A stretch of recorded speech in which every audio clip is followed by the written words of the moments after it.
Hello, everyone, and welcome to another episode of Speak, Film, and Enter, a podcast where we review and rank movies. I'm Nate. And I'm Dylan. And I'm Adam. Today, we are ranking our top 5 high school movies of the 21st century. September just started. It's back to school for everybody who still has to do that. So, fucking nerds. Poor bastard. We thought it would be a really fun time to kind of revisit some of our favorites. And we just did our first list in a really long time, which was just the top 5 of the first half of the year. Yep. And we realized that we've kind of been dropping the ball on keeping up with the lists as often as we like to do them. So we've been slacking so hard. Exactly. Yeah. Just a real shame. Poor efforts all around, I think. So I know what you're talking about. Yeah. Adam's on top of his game. We got to always on it. Yeah. Rise to his level. If only. So anything you guys want to say before we start? Otherwise, we can just jump right into this. Yeah, I guess I was just going to say it was interesting. We limited it to just since the year 2000. So just this century. And there are a lot of classics then that actually don't make the cut that were late 90s that just barely a lot of like 1997, 1999. So I thought that was interesting. I felt like the 90s were very rich with high school movies and then kind of dropped off a bit. But coming of age is always going to be, like a genre. And also, Nate, this ranking episode is basically right up your alley. I feel like we should almost do my top 5, Adam's top 5, and then like your top 12. Yeah, really. I am a very, very big high school movie fan, and I was telling you guys before this started that I had a very difficult time. I bet narrowing this down to 5 movies because there are just at least like you said, like at least a dozen here that I just think are fantastic. Yeah.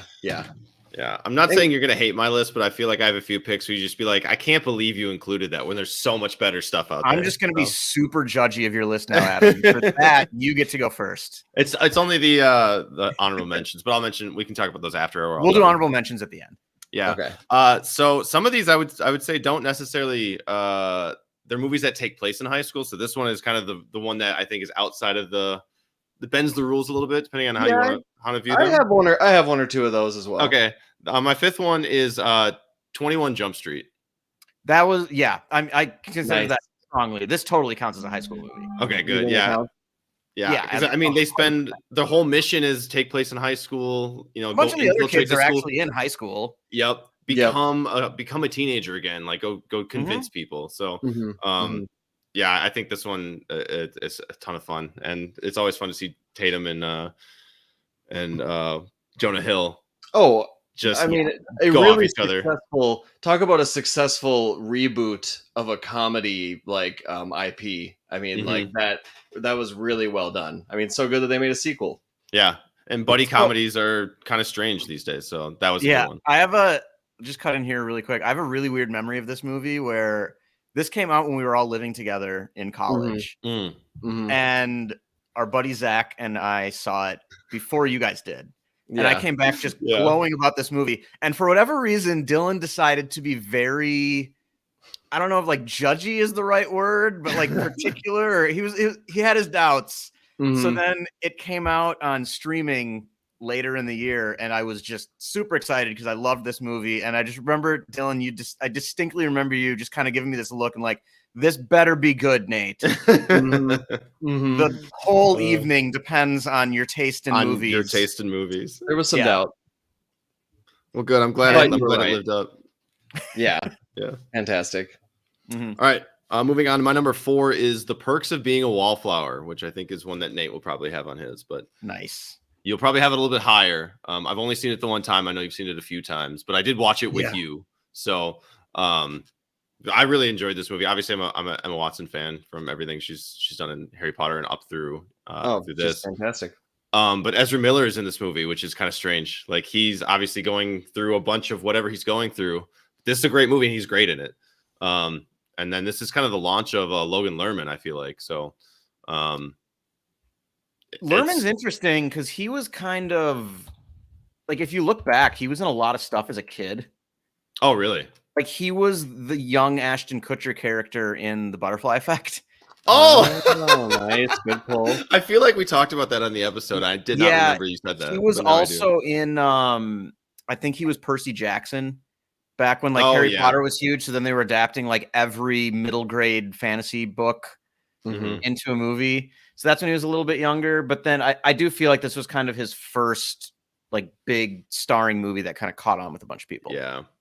Well, I think it's a great high school movie in that he's the weird kid and he's got to break into a group of friends or find a group of friends. And then, like moving to a new school or anything, like that's when you first start liking like the opposite sex or even having an inkling of what that stuff is. And this movie does a fantastic job of, letting same sex if you're Patrick. That's what I mean. This movie does a fantastic job of just keeping you open and like it's a new chapter of your life. Like embrace it. It's going to be strange. Also, I just noticed that he was in The Patriot, so I needed to share that. He played one of Mel Gibson's kids. Oh, I was like, wait, really? I was thinking Patriot Games. Wow. So he got some great roles. Good money. Yeah, he had Mel Gibson money coming in at the age of like 8 or something. Yeah, that's pretty good. All right, my number 3 is Mean Girls. Yes. Oh, yeah. I actually saw this in theaters when it came out. I forget who I was. I'm pretty sure I did too. But I remember loving it. Oh, yeah. Yeah, for sure. 2 of my friends skipped baseball practice when we were 13 or 14 years old, whenever this came out, to go see Mean Girls. And they were made fun of endlessly. And then the rest of us saw it. And I'm like, okay, yeah. Like nailed it. Yeah. Yeah. Good call. I mean, all the high school clickiness, obviously that's the biggest point of this movie. But obviously that exists to a terrifying degree. In every high school, and it harkened me back to my own days watching it again. So, yeah, great pick. Yeah, I imagine a modern remake of this everyone would be on their phones all the time, and it would all be social media beef. There would be no physical burn book. Yeah. Oh yeah. It would be it'd be a web. Those old Facebook groups of like this teacher sucks or whatever. Yeah, it'd be like a blog. Oh man. Some secret URL. Series of TikToks. Right. All right. That was my number 3. Number 2, I have Superbad, which I think if I had to guess, I would say most people our age would say Superbad is the top high school movie. It's huge for our age. I mean, we were in high school when it came out. So yeah, totally understandable. Yeah. Just trying to get drunk and have fun. What a time. And then my top movie, Friends. Yeah. Figure out, navigate all of the power of friendship. You don't forget, you guys. Yeah, it's not all just booze. Yeah, it's got the Apatow heart to it. Yeah. Anyway. I love the cameo scenes with Seth Rogen and oh my god, and Bill Hader as cops in the middle of that is just makes that movie. All right, my number 1 pick, and this is gonna be kind of a strange one, but this is 8th Grade. Nice. Ooh, okay, that's interesting. A little borderline, but in some borderline. It's maybe borderline, but we're gonna Dylan, I think we're gonna allow it, right? The council approves. Do we have to be unanimous to overturn it? I'm just kidding. Yes. Is it even worth voting against? Yeah. If my vote doesn't matter. Yeah, we'll allow it. Unanimous. Okay, yeah. Like I said, it's weird because she is in 8th grade, but it's about going to high school, and it's about a modern take on where we're at. So what we're just talking about, sitting on your phones, that's this girl's entire life. In this movie, so I think it fits very, very well. I think this movie is incredible, and I think more people need to see it. I think it's only on the A24. Probably on Showtime because that's where all the A24 stuff goes, which nobody has. Exactly. So if you can find it, watch it. It's fantastic. And I've raved about it before, so I guess I won't say too much more. But those are my top 5: 21 Jump Street, Perks of Being a Wallflower, Mean Girls, Superbad, and 8th Grade. Yeah, 8th Grade, a little kind of snuck that in under the radar pick, but it's so good that can't deny that one at all. Dylan, you want to go next? I will go next. I have 1 or 2 that are kind of adjacent. Definitely a bunch of those in my honorable mentions. The 5th spot was a tough battle, but I am going to go with Friday Night Lights as my number 5. and people will say, well, it's a football movie, and we just did our sports. Yeah, we did our sports movie draft, but yeah, it's a high school movie as well, and I think it's got to be one of the most like American movies ever made. I mean, it is like, if all the countries from around the world submitted their high school movies, I feel like American football are so unique. Other countries would watch it and be like, wait, is this actually what it like? There's actually places where it's like this. People care this much. People, I just don't get it. Put through this like gauntlet like this. Just and it was definitely for our generation. When we rewatched it for the sports movie draft, I definitely went up in my rankings. So I had to put it on there. Had to sneak it on. That's my number 5. My number 4 is a movie that you recommended, Nate, and you were 100% right, and that is Me and Earl and the Dying Girl. Yes. Yes, from 2015, starring Thomas Mann, R.J. Seiler, and Olivia Cooke. If you ever heard of this movie, high schooler Greg, who spends most of his time making parodies of classic movies with his coworker Earl, finds his outlook forever altered after befriending a classmate who has just been diagnosed with cancer. So it's a serious high school movie, but also a comedy and just a really terrific coming of age, all the trappings of high school, but with this presence of, death and kind of the weight of that versus the weight of high school things and perspective. A lot going on. I really liked it. I've been looking forward to rewatching it. And when we came up with this list, that was one that right away I was like, okay, that's going to make the cut. Yeah, I saw this on a couple lists out there, and that's one I haven't seen, but I know Nate's recommended it, and I know you've said you've seen it, and liked it. Yeah, and really good performances by the main 3 actors. Yeah, this is where I fell in love with Olivia Cooke. Yes, Olivia Cooke is great. Thomas Mann is great. Also, Nick Offerman plays one of the dads, as well as Molly Shannon plays a mom. John Bernthal, Connie Britton. What's Earl's name? I always forget his name. R.J. Seiler. Yes. He's really funny. Yeah, he's really funny. And I feel really like I know who that is. I know his face, but I can't. And a lot of these high school movies, especially, they're going to have a scene where the friendship breaks up for some reason. Someone has done something wrong, and there's you've done something wrong, and it's usually about 20 minutes before the movie ends on a positive note. But I will say that with Me, Earl, and the Dying Girl, it feels really earned and just well set up. I like that point. Yeah, when there's eventually a thing that breaks the group. So moving on, number 3, it was on Adam's list. I feel like if it's with our generation, it can't not make the list, and that is Superbad from 2007. It's a little outrageous, but it's just it's like our dumb high school comedy. Yep. There's so many of these. It came out right, and in that way, it just watching it puts me back in high school. It's just too nostalgic for me, so that's why it had to make the cut. That's number 3. Number 2 might be a little bit of a surprise, but I rewatched it recently. It didn't even really mean to. It was just on, and then I got kind of sucked into it.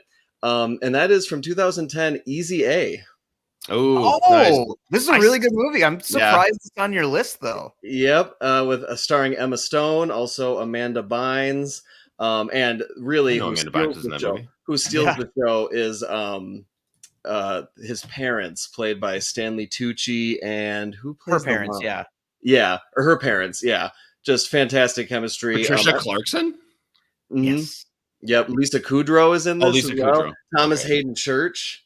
Yeah, it's got a pretty good cast. But honestly, I just think it was really well put together. It's basically, if you haven't heard of it, a clean high school student relies on the school's rumor mill to advance her social and financial standing. But yeah, basically, she Emma Stone just kills it. Letter.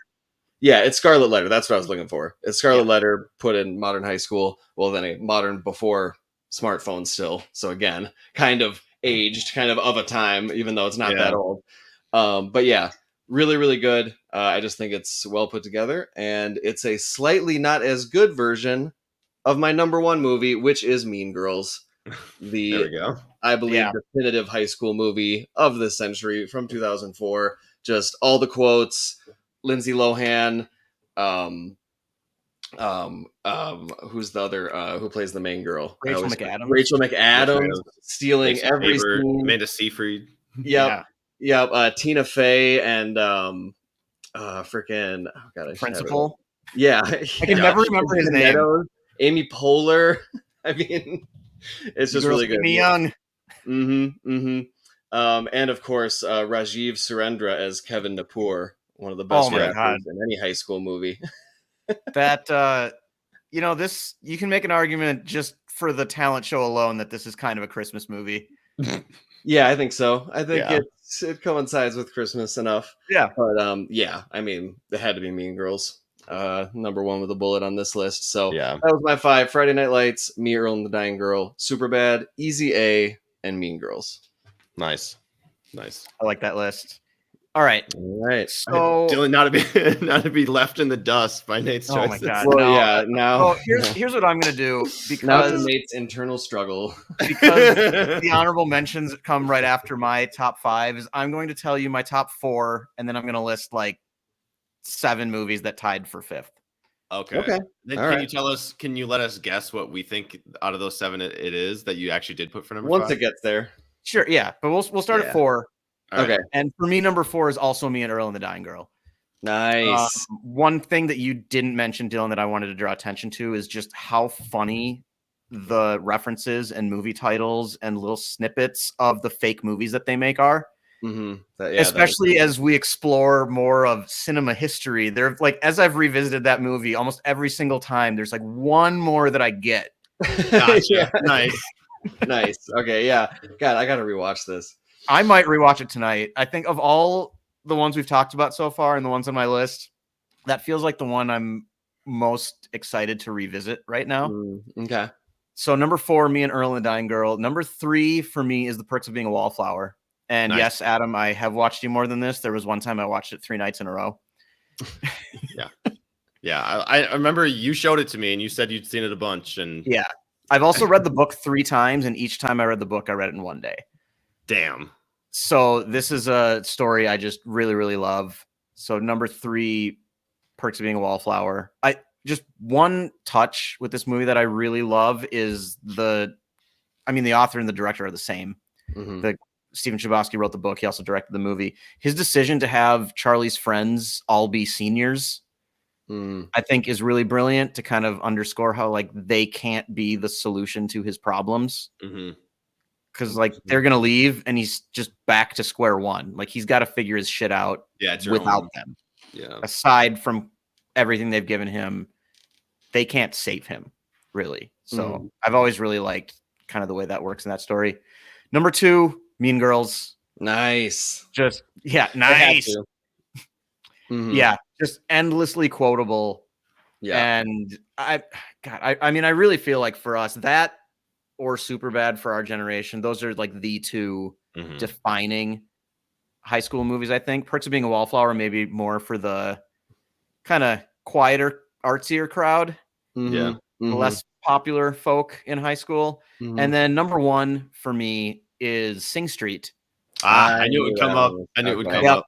Yeah. Is that high school? I thought that was 100% it's a high school movie. I couldn't remember. Yeah, they're in high school. They call themselves a high school band. Okay. Like many times. The big climactic scene, they're playing at the high school dance. Oh, that's boy. Right. That's right. Duh. Spoilers, Dylan. Yeah. Okay. All right. Yeah, I did have that on my list I wrote down.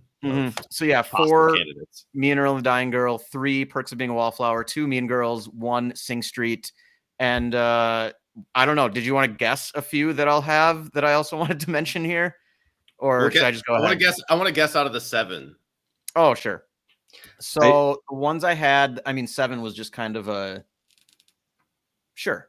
The other ones that I considered were blockers, which I think is insanely underrated. You said that before, yep. And then The Fallout from a couple years ago. Yeah. Just really underseen, I think. And Jenna Ortega is just incredible. Yeah. And then a little bit of love to Juno, I think. I wanted to mention that. Yeah. Yep. That made my honorable as well. Lady Bird, Edge of 17, Booksmart, and Brick. Nice. Brick. Yeah, I forgot about Brick. God, dang. Yeah. Always forgetting about Brick. Everybody's always forgetting about Brick. Rian Johnson's first movie on a shoestring budget starring Joseph Gordon-Levitt. Is done in the noir style. Yeah, he made it basically like an old Humphrey Bogart, like 40s noir, but dropped it in a 2000s California high school, and the dialogue is as stylized as those old movies were. Yep. And you can really tell that, like, oh, this is the guy who's going to make multiple Knives Out movies. Just from the snappiness. Yeah, absolutely. It's incredible. Yeah. My honorable mentions, kind of high school adjacent. I had Donnie Darko.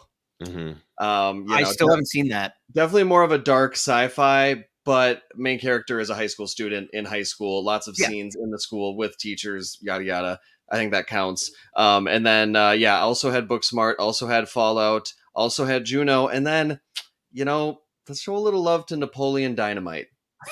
Sure. Let us not forget the cultural phenomenon Napoleon Dynamite.